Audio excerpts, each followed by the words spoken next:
তেলের এমন অকাল পড়ছে, পাম্পগুলোতে গেলে মনে হয় যুদ্ধ আমেরিকার সাথে ইরানের না, বরং ইরানের সাথে বাংলাদেশের লাগছে। বাংলাদেশে বর্তমান দুর্ভিক্ষ চলতেছে একটা, তবে আমরা বিশ্বাস করতে চাই এইটা কৃত্রিম সংকট।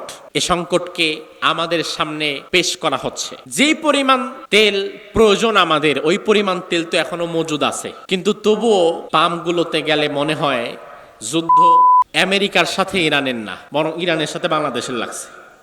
যে আমাদের সব তেল তিনারা খায় ফেলছে, আমাদের তেল নাই। এই যে ঢাকা থেকে আসলাম, 10 থেকে 15টা পাম্পে গাড়িটা ঢুকাইতে হয়, ভাই একটু তেল দিবেন না, কোনো তেল নাই, অকটেন নাই, ডিজেল নাই, পেট্রোল নাই, কিচ্ছু নাই। কেমত লেগে গেছে, কিচ্ছু নাই।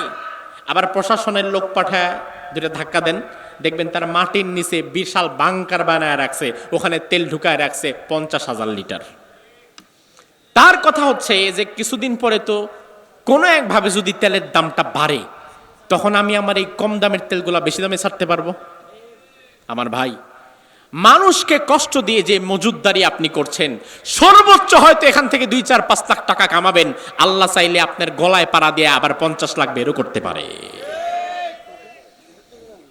এমন অসুস্থতা দিয়ে দিবে আপনার পরিবারে, সারা জীবন চিকিৎসা করাইতে করাইতে শেষ। তো দরকার কি? দরকার কি ভাই? আমার ভাই ইউনূস আলাইহিস সালাম আল্লাহকে ডাকলেন, আল্লাহকে পবিত্র বললেন। এজন্য সুবহানাল্লাহ বললে আল্লাহ অনেক বেশি খুশি হয়ে যায়। ইউসুফ আলাইহিস সালামের কথা বললাম। ইউসুফ আলাইহিস সালাম মিশরের খাদ্যমন্ত্রী, মিশরে দুর্ভিক্ষ লেগে গেছে। ইউসুফ আলাইহিস সালাম মিশরের খাদ্যমন্ত্রী, মিশরে তখন দুর্ভিক্ষ লেগে গেছে। রাষ্ট্রীয়ভাবে নিয়ম করা হয়েছে প্রত্যেক দিন 3 কেজি করে গম দেওয়া হবে সপ্তাহে একবার।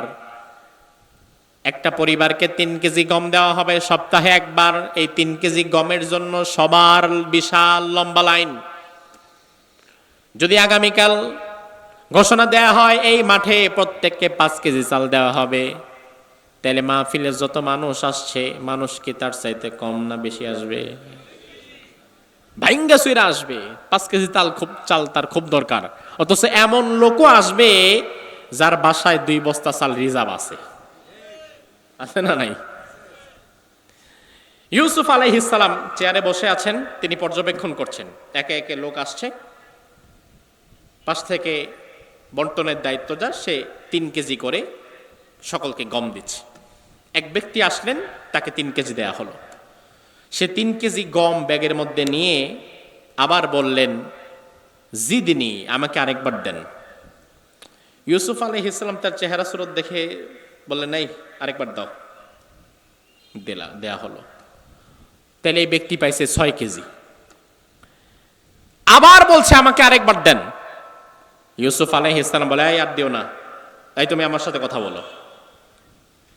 ইয়া আখি আমা তা'লামু মান নাসু ফিহি মিনাল গলা, আরে ভাই, তুমি কি জানো না যে দেশে দুর্ভিক্ষ লেগে গেছে? তোমাকে যদি একাই 3-9 কেজি দেই, তাহলে আর মানুষকে কি দেব? এবার দেখেন ওই লোকটা কি বলে। সেই ব্যক্তি বলছে, ইউসুফ লাউ আলিমতা মান আনা লা আরদাইতানি, তুমি যদি আমার পরিচয় জানতে, তাহলে আমি যতবার চাইতাম তুমি আমারে ততবার দিতা। সুবহানাল্লাহ কইবেন না? তার মানে বিশাল কোন মন্ত্রীর সুপারিশ নিয়ে আসছে, মন্ত্রী ভাতিজা তাতিজা হবে একটা। ইউসুফ আলাইহিস সালাম বললেন, কে তুমি? কি তোমার পরিচয়? যে তোমার পরিচয় শুনলে তুমি যা চাইবা তাই দিব, এটাকে মগের মূল্য নাকি মিয়া? ওই ব্যক্তি বলছে, ইউসুফ, তাইলে আমার পরিচয়টা তোমাকে দেই, শোনো। তুমি যখন ছোট্ট অবস্থায় আজিজে মিশরের ঘরে ছিলে, জুলাইখা ষড়যন্ত্র করে তোমাকে ফাঁসিয়ে দিল। জুলাইখার ষড়যন্ত্রে তুমি এমন ভাবে আটকে গেলে যে আজিজে মিশর ঘরে ঢোকার সময় জুলাইখা হঠাৎ করে আজিজে মিশর অর্থাৎ তার স্বামীর সামনে বলে উঠল যে, ইউসুফ আমার ইজ্জত নষ্ট করার জন্য আমার দিকে হাত বাড়িয়েছে, অথচ তুমি ছিলে নির্দোষ। ওই মুহূর্তে আজিজে মিশর তোমাকে বিশ্বাস না করে জুলাইখাকেই বিশ্বাস করলো। তুমি অপরাধী এটাই বিশ্বাস করলো। তুমি যে নিরপরাধ, তুমি যে পবিত্র, এটা আজিজে মিশর বিশ্বাস করলো না। এর সাক্ষ্য দেওয়ার মতো আল্লাহর জমিনে কেউ ছিল না। ইউসুফ, তুমি আমার পরিচয় জানতে চাচ্ছ? তাহলে এবার আমি আমার পরিচয়টা তোমাকে দেই। আনাল্লাযী শাহিদতু লাকা বিল বারাআহ মিন তুহমাতি যুলাইখা যাওজাতিল আজিজ। ওই কঠিন সময়ে তোমার পাশে একটি ছোট্ট দোলনা ছিল, ওই দোলনায় 4 মাস বয়সী একটি শিশু বাচ্চা শুয়েছিল। শিশু বাচ্চা তো কোনোদিন কথা বলতে পারে না, কিন্তু আল্লাহ তাআলা ওই শিশু বাচ্চার জবানটা ওই দিন খুলে দিয়েছিল। ওই শিশু বাচ্চা তখন দোলনা থেকে তার জবান দিয়ে বলে উঠেছিল যে ইউসুফ পবিত্র, ইউসুফের কোনো দোষ নাই, দোষী হচ্ছে জুলাইখা। সুবহানাল্লাহ। ইউসুফ বলে, হ্যাঁ এই ঘটনা তো আমার মনে আছে, তুমি কে? ওই ব্যক্তি বলল, আমি তো সেই দোলনায় শুয়ে থাকা শিশুটা। ইউসুফ আলাইহিস সালাম এবার বললেন, আরে 2 কেজি 6 কেজি আর 4 কেজি গম দিলে হবে না, 100 মণ গম তাকে দিয়ে দাও, যেন কিয়ামত পর্যন্ত আর গোষ্ঠী সুদ্ধা আর কোনোদিন লাইনে দাঁড়ানো না লাগে। আমার ভাই দেখেন এবার আল্লাহ তাআলা কি বলে।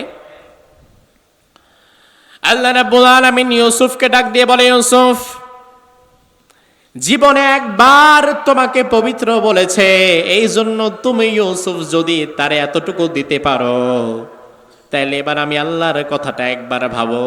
আমার যেই বান্দা সকালে উঠে বলে সুবহানাল্লাহ রাব্বিয়াল আলা, আবার আমার বান্দা জোহরে দাঁড়ায় বলে সুবহান রাব্বিয়াল আযীম, আবার আসরে বলে সুবহান রাব্বিয়াল আলা, আবার মাগরিবে বলে, সে বলে, শুধু নামাজেই বলে না, নামাজের পরে আবার সুবহানাল্লাহ সুবহানাল্লাহ জিকির করে, মাহফিল আসলেও সুবহানাল্লাহ সুবহানাল্লাহ পড়ে, রাস্তায় হাঁটলেও সুবহানাল্লাহ সুবহানাল্লাহ পড়ে, সিঁড়ি থেকে নামলেও সুবহানাল্লাহ সুবহানাল্লাহ পড়ে।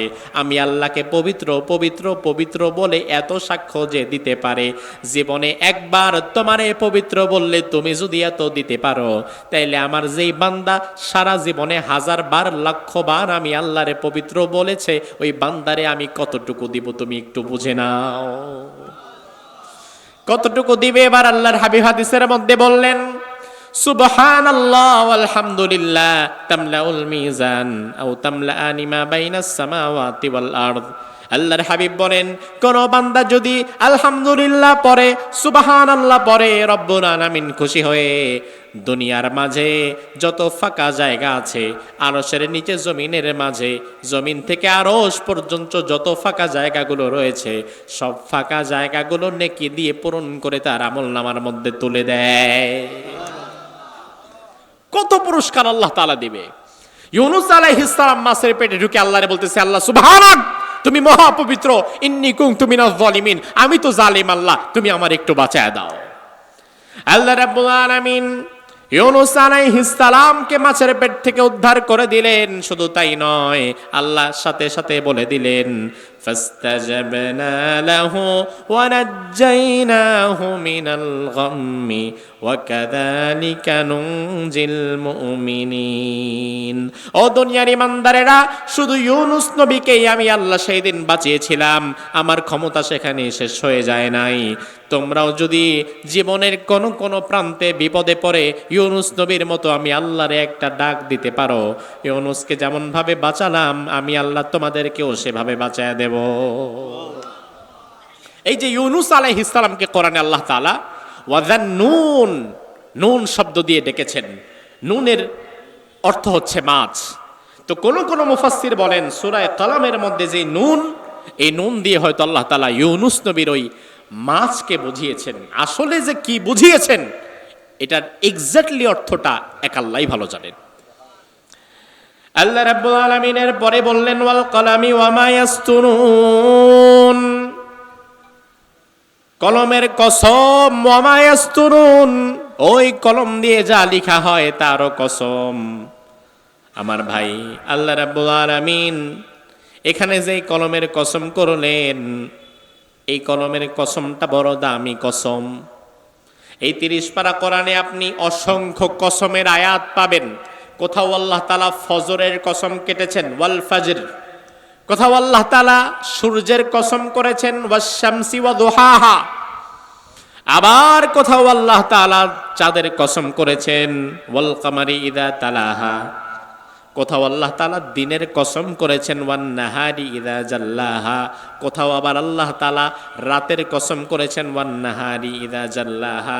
এভাবে করে কোরআনে কারীমের মধ্যে অসংখ্য কসম আছে।